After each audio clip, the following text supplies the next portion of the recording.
Salary পেয়েছো? হ্যাঁ, আজকেই পেলাম। হিসাব করে দেখছি। বলছি যে একটু 1000 টাকা দেবে আমাকে।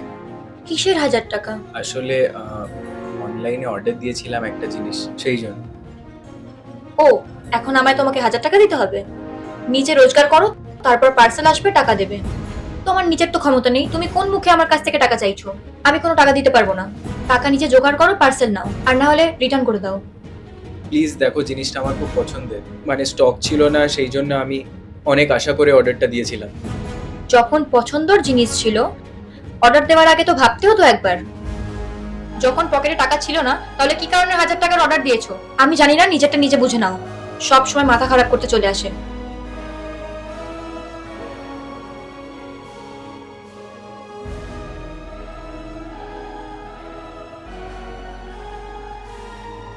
স্যার আপনার পার্সেলটা। আমি ফোন থেকে ক্যান্সেল করে দিচ্ছি, আসলে টাকা নেই তো। টাকা নেই মানে?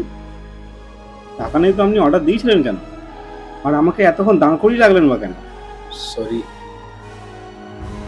এই আপনাদের মতো মানুষদের জন্য না আমাদের আইডিগুলো খারাপ হয়, বুঝলেন তো? টাকা না থাকলে অর্ডার দেবেন না এরকম করে, যত সব ফালতুগুলো। শোনো না, কালকে সকালে একটু মার্কেটে যেতে হবে। জানোই তো আমার ভাইয়ের বিয়ে, কত কেনাকাটা বাকি আছে। সকালে একটু তাড়াতাড়ি উঠে পড়ো। আমি যাব না, তুমিই যাও। কেন যাবে না? আমার কাছে কোনো টাকা পয়সা নেই, আমি কোনো কাজ করি না। যেখানে আমার মূল্য নেই সেখানে আমি গিয়ে কি করব? দেখো, মানছি কয়েকদিন ধরে আমাদের মধ্যে ঝামেলা হচ্ছে, আর আমি তোমাকে সেদিন টাকাটাও দিইনি পার্সেলের জন্য। তাই বলে এখন তুমি পুরনো কথা কেন তুলছো?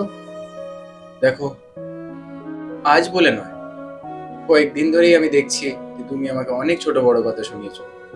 আর এই শুনতে শুনতে না সত্যি আমার এই ঘৃণা ধরে গেছে। তাই আমিও ঠিক করেছি, যতদিন না আমি নিজের পায়ে ঠিক করে দাঁড়াচ্ছি আর ভালো রকম ইনকাম করছি, আমি কোথাও যাব না। কোনো ফ্যামিলি পার্টি বা তোমার সাথে কোথাও আমি যাব না। আগে আমি সেই জায়গাটা তৈরি করি, তারপরে যাব।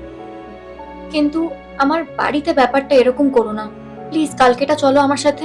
না সোহা, আর সেই দিন যে তুমি ওই পার্সেলটা নিয়ে যেটা করলে, আমার খুব কষ্ট লেগেছে।